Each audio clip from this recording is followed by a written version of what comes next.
the difficult the difficult part of riding a classic motorcycle isn't so much getting it up to the 80 miles an hour. They all do it pretty well, but using technology from the 1960s to get someone my size from 80 miles an hour back down to zero was something that I hadn't anticipated until I got there. But I was glad that I was wearing a pair of brown khaki pants that day. TJ, we went live. Oh, man. All right. Welcome, everybody, to episode 128 of Sawdust Talk. My name is Jesse. I am of Building Jesse. Down below me here, we have TJ of TJT Workshop. And we are joined tonight with Shopsmith CEO, Nick Cups. We're going to take 1 second to thank our sponsors, and I'm going to give that to TJ. Good deal. All right. Sponsor number one is Casey Bombshell Designs. You can find her on Instagram. She's got a lovely website, but if you are looking for Sawdust Talk merch, she is the lady to talk to. Also, if you are a maker and you're looking to get some shirts made or maybe a short run of decals, you can probably talk to Layla over there at Casey Bombshell Designs. Our other sponsor that we love and adore and have been so grateful that she's been a part of the show for so long is Hannah over at Surf Prep Sanding. If you're not using Surf Prep sanders or abrasives to get your work buttery smooth, what are you doing? What kind of choices are you making in your life? Make better choices. Choose Surf Prep. And the other thing that I want to mention is that our fall maker challenge for the Makers for St. Jude fundraising effort is going to be kicking off here in the next month or two. I believe we've got over $3,000 of prizes from various vendors to be given away to people who participate in the challenge. We are well over $20,000 raised for the year 2024. Get a hold of Mike over at Makers for St. Jude or Woodworker versus Cancer. Get signed up, be a part of something rad, and win sweet prizes because childhood cancer sucks, but the St. Jude Children's Charity really does a good job for helping parents go through some of the hardest things that you can do to a family. So, yeah, we're happy to be a part of that. And Shopsmith is going to have a part of that too, right, Nick? For sure. Welcome, Nick, to our show. The big squeeze, Nick. Thanks for having me, guys. This is really cool. Of course. Yeah, we're gonna have a good time. Is this IG Live? And yes, it's IG Live and YouTube Live. And YouTube. First time for me on that, so this is really fun. We're all very proud of you. We would have emailed you a script, but we don't write them, so. I'm not good reading, so. That's good. All right, Nick. So Shopsmith has been around for forever, but you have not been around Shopsmith for forever. Do you want to tell us how you jumped into your role and what you're doing over there? Yeah. Well, my background is I do acquisitions of companies, and I basically do cold emails to business owners. The opportunity that I see in the country is the kind of repatriating of manufacturing back to the U.S. is a growing thing to look at and consider from an investment standpoint. But then also the majority of companies out there are owned by baby boomers, and the majority of them don't have legacy plans. So what my company does is we acquire businesses to provide that legacy. We're not like private equity where we go in and gut everything and try to get the maximum tax benefit for a short-term turn. It's really just you buy something, a legacy brand that you try to either revive or continue to grow, and kind of tuck it into the stream of brands. Shopsmith was just someone that answered that call, and talking with them. It was funny because I kind of had heard about them before. But I asked my dad, I was like, hey, check this website out. Cause my dad's a woodworker. He has like a little shop in his garage. And he goes, dude, like, you don't know Shopsmith? I'm like, well, I mean, why do I know that name? And he goes, cause your grandfather had one and now your uncle still has that one. Your other uncle bought one and used it for 10 years and then got, but like it's been in our family forever. Really? It's awesome. So that's when I started taking it a little bit more seriously, and you know, went out and toured the factory and started doing my due diligence on the company. And you know, there's a lot longer story to like why I bought it, which is, you know, I think we'll talk more about this as we go. It's really the opportunity that I see. It's like this 75-year-old company who has this strong legacy in woodworking, you know, and it's mostly our parents' generation and their parents' generation like really adopted this. And then it's an interesting business study because it's one of like, I bought it from the second generation owner. And it's like the first generation builds it, the second generation either maintains or screws it up. And it's kind of a little bit of both in that second generation, not to completely throw them under the bus, but 2000 hit, and the dad basically said, this internet thing is not going to last. And so we're not going to do that. We're going to continue doing, you know, live demos. We're going to continue going to fairs. We're going to continue doing what has always worked. And it just was this slow decline over time. And then the son just kind of kept trying to maintain it after dad died. And they've shifted more to we're just going to support the existing, there's 600,000 marks in this country today. And so there's a strong business just supporting that market. And that's like the majority of our revenue comes from that, whether it's parts or upgrades or services or whatever. But our generation, like we have still the same desire to be creative and to be makers, and DIY is blowing up. And what I see as possible is the Mark 7 now is the only tool that solves the one constraint that most people have other than money is space. You know, our tool is 11-in-1. The standalone machine 7-in-1. And so it's like, if you have the size of a bicycle, you can be a woodworker. You can do more than just a table saw, or you can do more than just a lathe. If you just turn, you know, we do all of that too. So you can get into really making things and becoming an entrepreneur and really expressing your creativity in ways that no other company can do. Because the thing that I've heard from most people is, hey, I bought a table saw and I bought a jointer or I bought a planer, but I don't have any more space. And so I really want to get into this type of woodworking, but I can't because I have to make sacrifices on space. I was like, well, you don't if you buy Shopsmith. So my hope and my mission is to tell this story to our generation and the generations coming up, the way that our parents heard it, but just in a modern way, like sharing it online, showing that what's possible. We ship direct to customers. You know, we're set up the way that all current e-commerce businesses are. It's just no one's heard our story.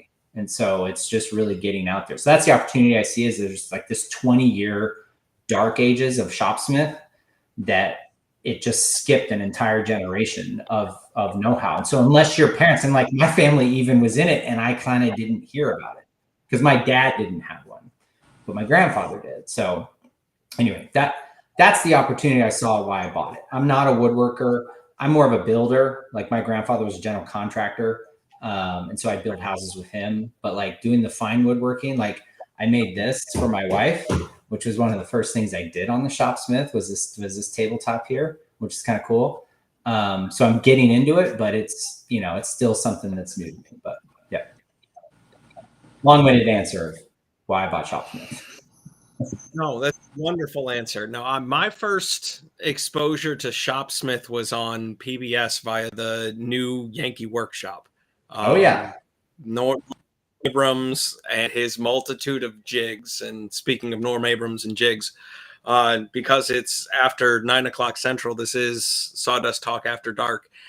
If you want to have a good time with your woodworking friends, watch an episode of New Yankee Workshop and take a drink every time Norm mentions making a jig. Show's over real fast. Have a fun day the next day. But yeah, no, he was always flipping things around. I mean, he had a, I don't know, 10-year run of having that Shopsmith as the center focus of his shop and man-made one of everything. And I always thought that was really cool. Right. Yeah, it's an interesting. I vet every acquisition across a lot of, whether it's friends or colleagues or investors or whoever it might be, and the one pushback I got, especially from the ones that are woodworkers, was this perception that because it can do all these things, it's like it's a master of none. Where it's not. It's a master of all those things. It is one of the best table saws on the planet. It has the best fence you could possibly imagine. Everything's over-engineered. It's crazy. But it's built on a lathe platform, as you saw with Workbench Con. And so it's like it does all of the functions just as well, if not better in some cases, than standalone tools. But it's interesting. Like when you're dealing with public perception, that is one thing that's very expensive and very hard to overcome. Is that of like that initial like, like there's no way it can be that good. I'm just going to go buy, whether it's a Sawdust or something else. So Nick, you're talking about like saving space and having like multiple functions. Can you explain to listeners that have never seen a shopsmith what you're talking about? Like what tools are combined into this machine to make it so multifaceted? So it's built on, it looks like a lathe. So it's built on a lathe platform. So you have a headstock, which is the motor, and a tailstock. And then that motor, the way it's designed, you can swap out all of the components that you would need. So it's a lathe. And then you can add tables because it has rails that you put tables on. It can turn into a table saw. It can turn into a disc sander. It can turn into a horizontal borer. Then you can make it go vertical, and it can turn into a drill press and a router and a shaper. And so those are the 7 functions of the base machine, which we call the Mark 7. And then we have attachments that go onto it. So that same motor you can attach from the back end using a coupler, a bandsaw, a jointer, a belt sander, and a strip sander. We used to make a planer, but it was the first thing I discontinued when I took over because it costs us $1,600 just to make the planer. And I'm like, that's way too expensive. This is a 12-inch planer. I was like, you can buy a benchtop 12-inch planer for $500. There's no way I could compete in that market. We may bring that back at some point, but there's solutions that exist today that didn't exist 30 years ago that we just can't compete against. And the planer is one of those. And so all of that fits on what a standard size lathe is today. And so when we talk about space savings, it's literally the size of a bicycle. It takes up the same square footage, and it's those 11 tools that it supports. That answer your question? Yeah. Yes. Okay. Yeah, I think the thing that impressed me at Workbench Con was, one, the motor was extremely quiet for a 2-horse motor. And then also it was running off of like an extension cord, off of a circuit breaker. 2 machines were running off the same extension cord. Yeah. And so it still felt like when I was pushing a tool into a piece of wood on the lathe that I was getting dang near all of 2 horsepower out of that motor. Like it was pretty impressive for me. Well, there's a lot, one of the things that I didn't know the difference between a headstock and a tailstock. It sounded like those were antiquated terms when I bought the company. And so I, like, as a novice on the outside looking in, I'm like, it's really more of a smart motor. If you really think about it, a headstock is for a lathe. It's not for a table saw. You don't call any component of a table saw a headstock. But when it's not a lathe, it is a smart motor. And one of the things that we've designed, developed, and implemented is its ability to calibrate itself based on its voltage coming in.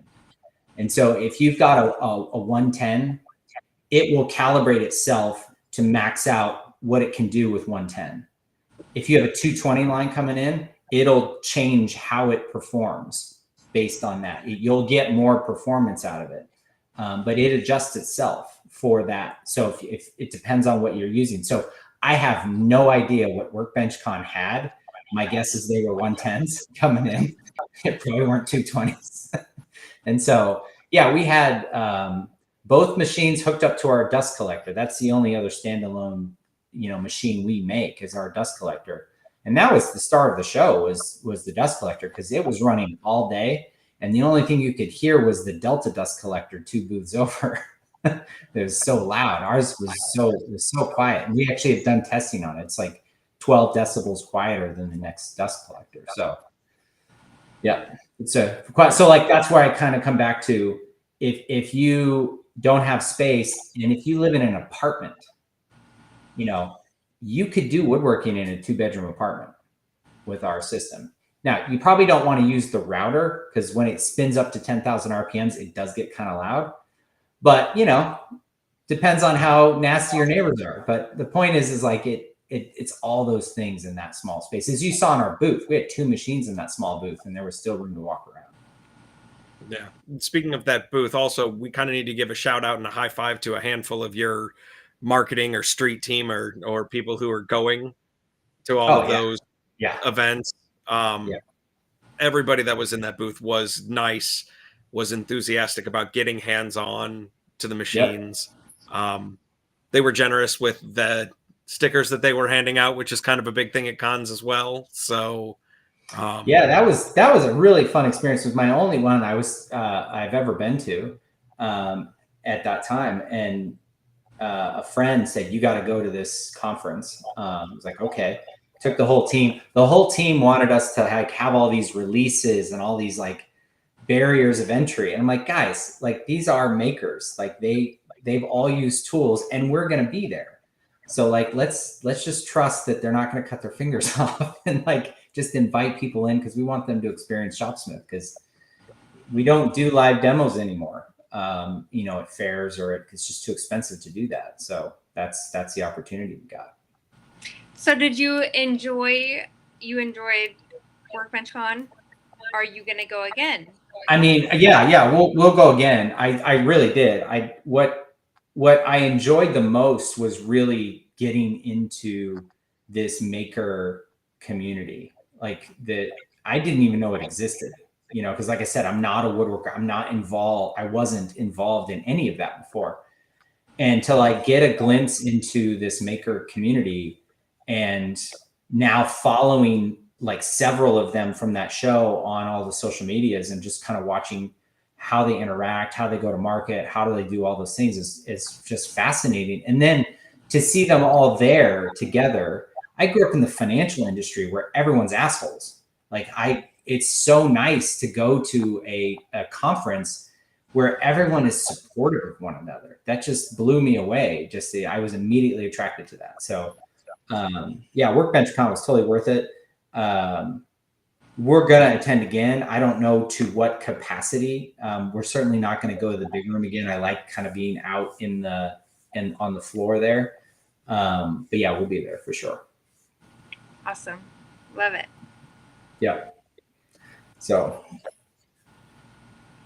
does Shopsmith have any new whiz bangs or Farkles that you guys are working on, maybe trying to get connected? Can you share with us murmurs and whispers of things to come?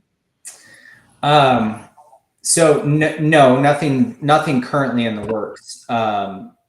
Basically, that I have a three word motto right now that we're kind of marching towards, and that's to simplify, reduce, and promote. And so I took over. We have 1,800 parts that we sell, and that's basically every single component of the mark we sell.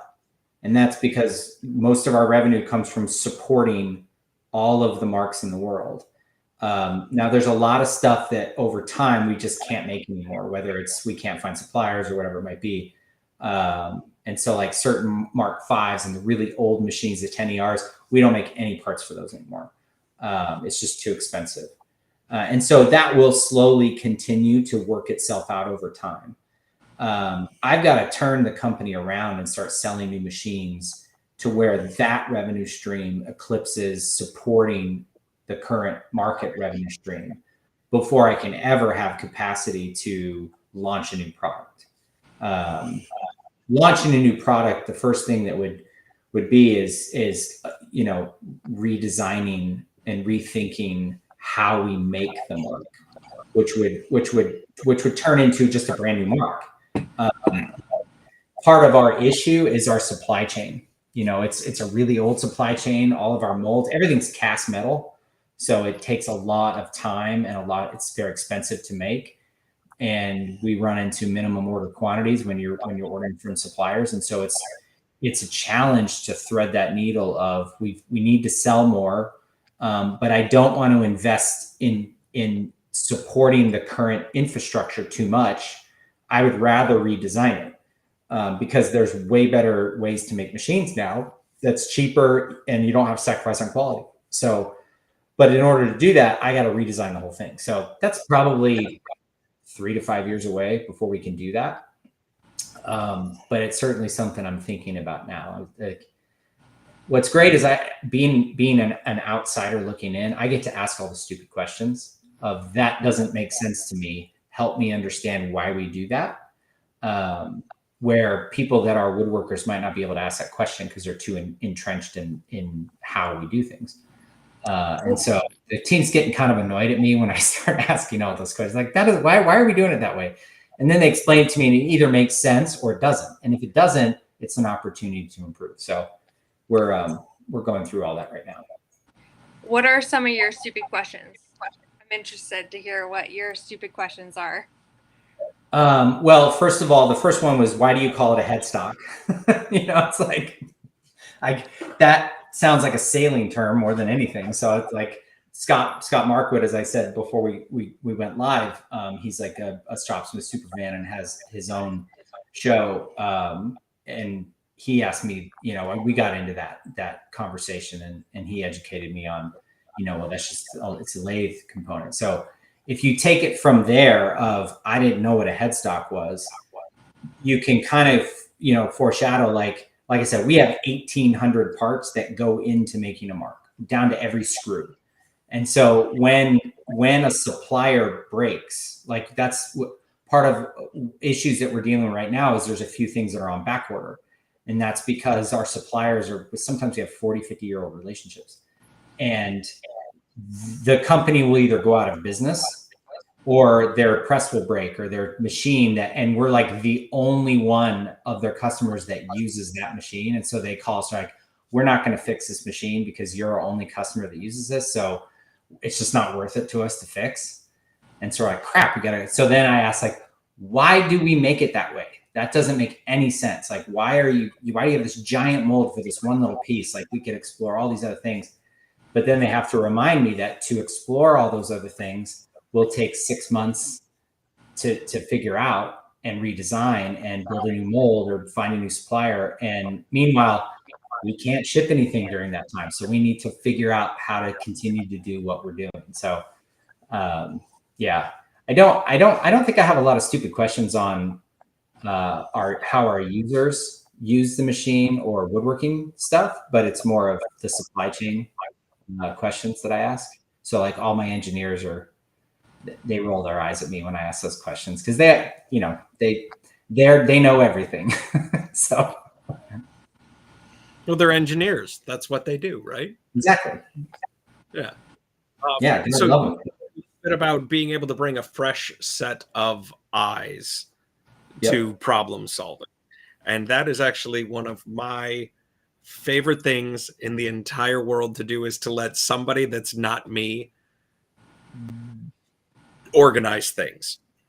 And then, especially if they have no idea what the things that they're organizing are.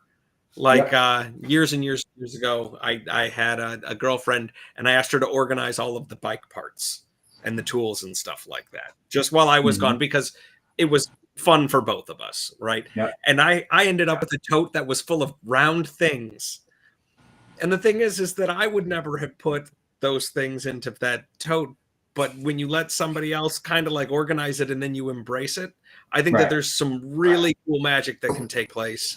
And I think you got yourself pointed in the right direction, man. Shopsmith is going to be doing some cool stuff. Yeah. For me, the thing is we have to focus on getting the message out and focus on selling new machines. My vision for the factory is, we have 15 or 20 machines where we do all the finished machining of almost every part in-house. Now, half of them are broken because this has not made sense to fix them, because Dayton, Ohio is like the machining capital of the world. And so there are plenty of suppliers that we can send those parts to and just say, we need you to machine, because like our tables are all machined. They're not grinded, they're machined. And so it's like, just send, like, we don't need to buy a new machine for that. Let's just have a vendor do it for us. I eventually want to turn our factory into an assembly factory, much like an auto plant. If you go up and tour the Ford plant, it's clean. There's no dust, there's no dirt. They're literally taking finished parts and building a puzzle. And if we can get to that point, I think we'll be on to something pretty special. So, but it'll just take a lot of time to get there. So as you fantasize about these scenarios, do you ever have like moments of grandeur, like you're Willy Wonka and you're just like recreating your own chocolate factory so that you can have Oompa Loompas? Yeah. So I spent a lot of time. It's a good question, because I've spent a lot of time on whether or not it's my ego that's telling me this is possible, because almost everyone to a man that I've met and asked about Shopsmith have told me to run away. So they're like, it's not savable. This doesn't make sense. We don't get it. It's not possible. And anytime I hear it's not possible, my retort is, hold my beer, watch, I'll make it work. So I'm in that really weird area where my team is fully supportive. We know what we've got. We know where we're going. And I'm just expecting the marketplace to embrace that too. And that'll all happen this fall.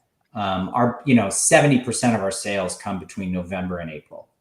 And so the summertime is usually really slow. We go down to a 4-day week, and we do all these fun, we're in that fun mode of like rethinking things and getting ready for the heavy season. And I think that our website traffic has tripled since this spring, or since WorkbenchCon basically. And so we're starting to gain traction. I got a new website coming out in a couple weeks, which will I think really show. You go to our website now and it sucks. It's not one I designed. It's one I inherited. It doesn't really talk to new owners. Like, if you have no idea what a Shopsmith Mark 7 is, our current website is not going to really educate you on that. You kind of have to have a base knowledge to get through our website. But we're redesigning it to an e-commerce platform that's educational. And that's going to come out in a couple weeks. So I think with that, with continuing to push marketing, we're going to have a really good holiday season. And then it'll just kind of be off to the races, is my expectation. I could be totally wrong. I don't think I am, but I could be. So Instagram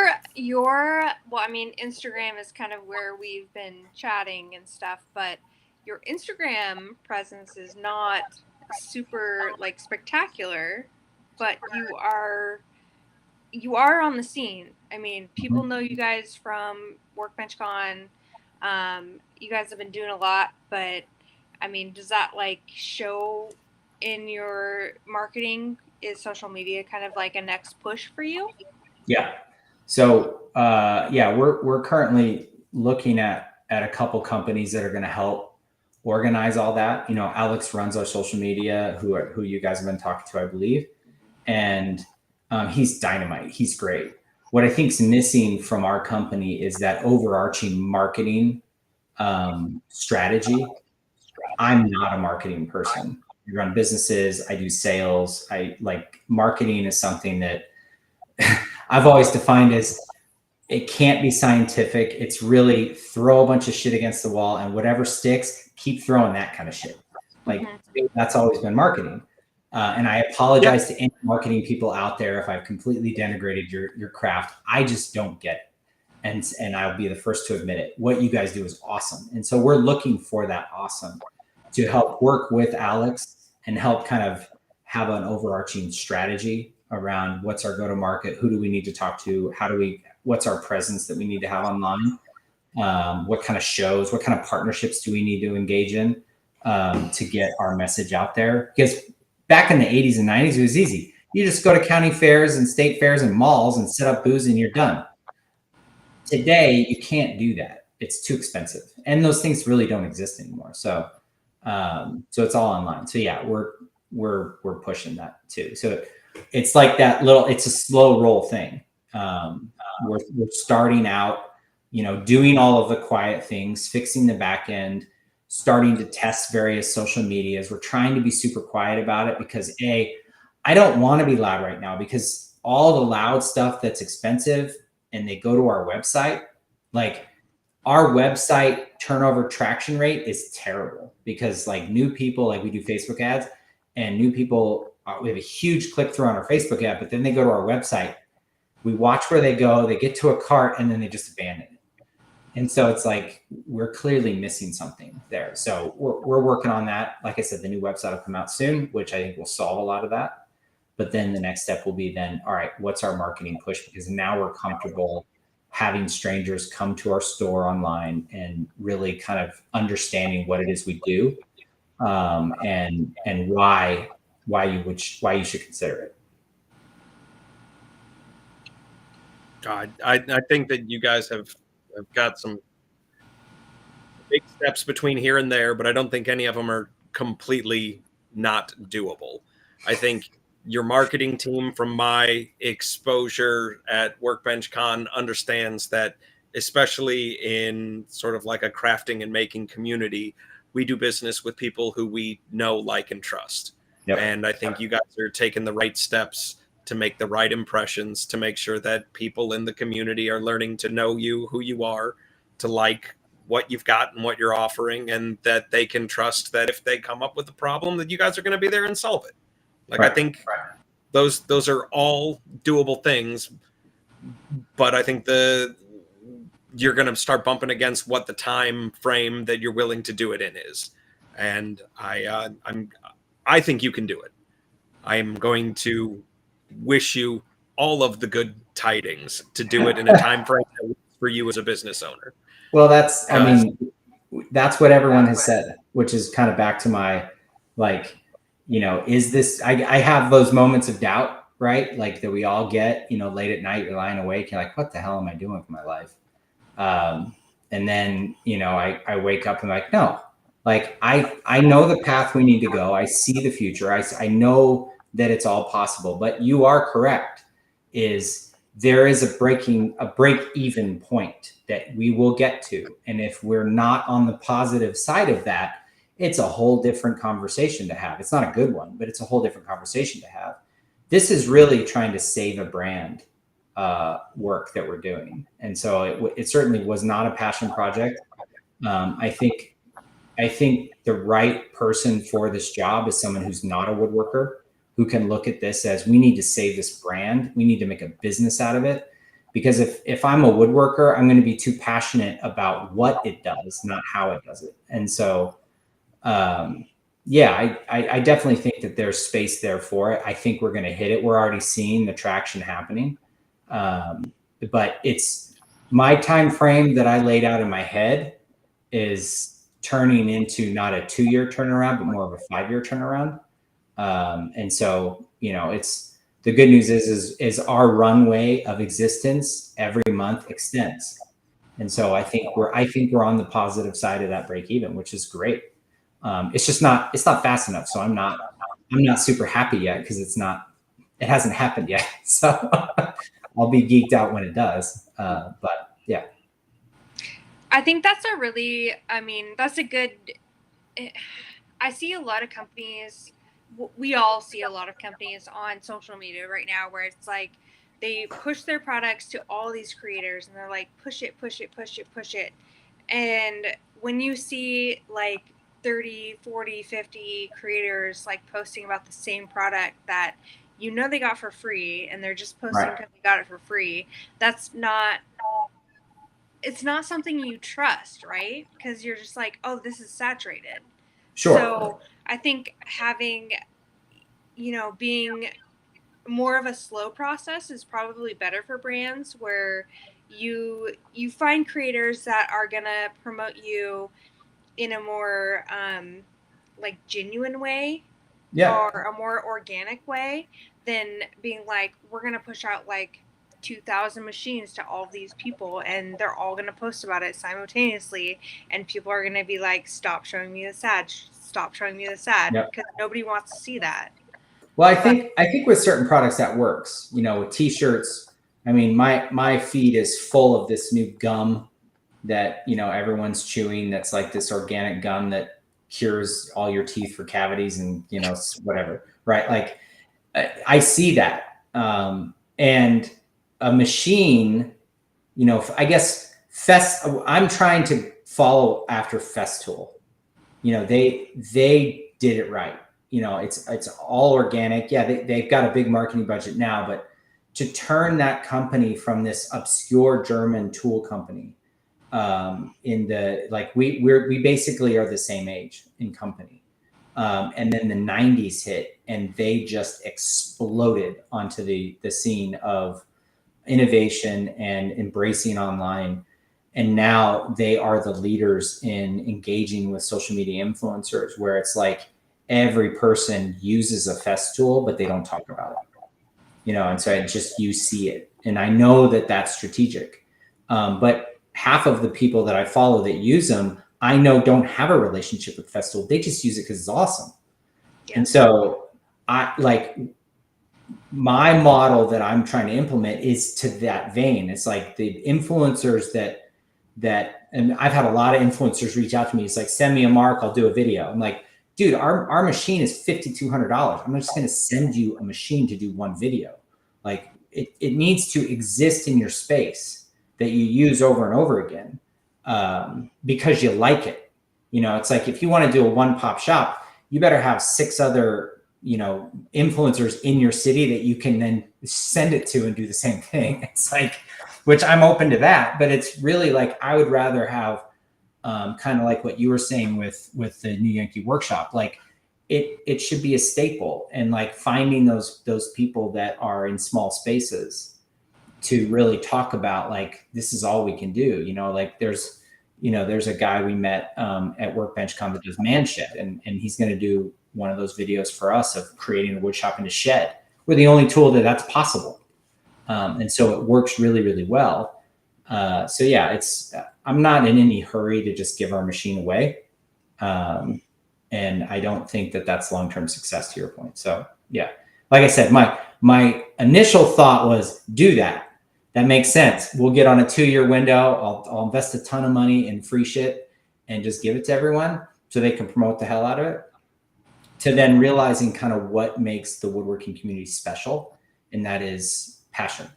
And so what's lacking in that is passion. So finding people who are passionate about it, spending time with them. Like when we work with influencers, like me and Jim, our head engineer who basically designed the mark, we go and hand deliver it and then set it up and spend a couple days with them, teaching them how to use it, getting them familiar with it before we let them have it. So yeah, it's that touch that we're making. So it's a longer strategy, but I think it'll pay off. I think that's good though. I mean, there's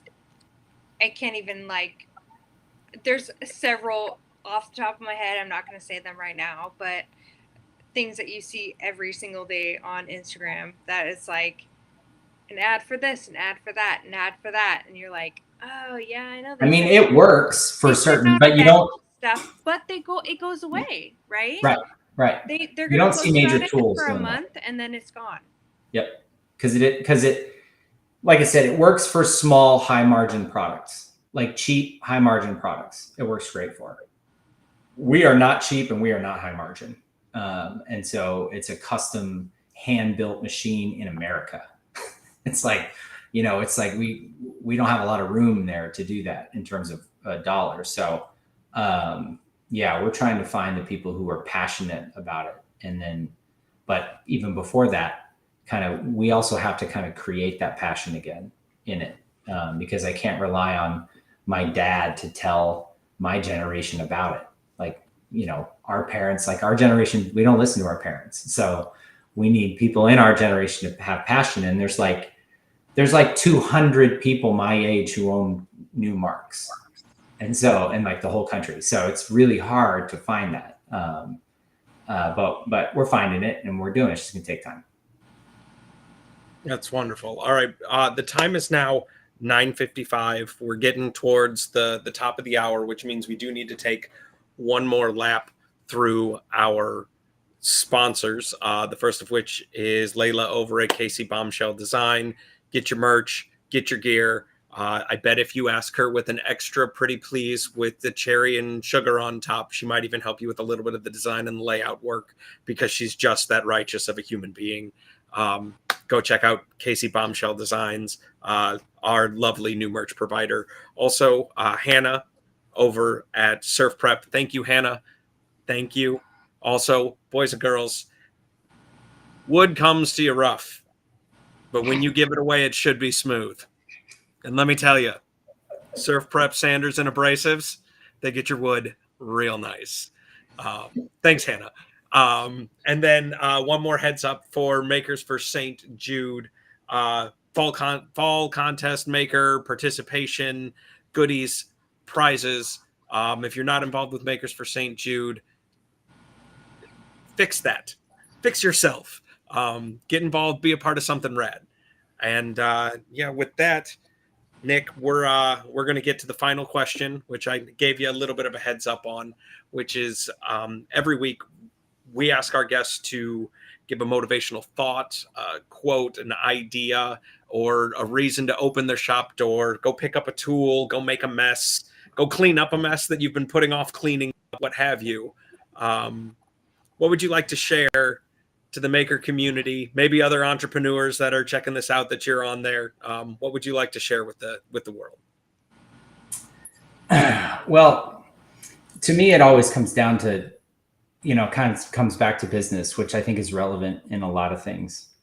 And that is the poem, A Road Less Traveled. And now who's that by? Crap, it just went right out of my head.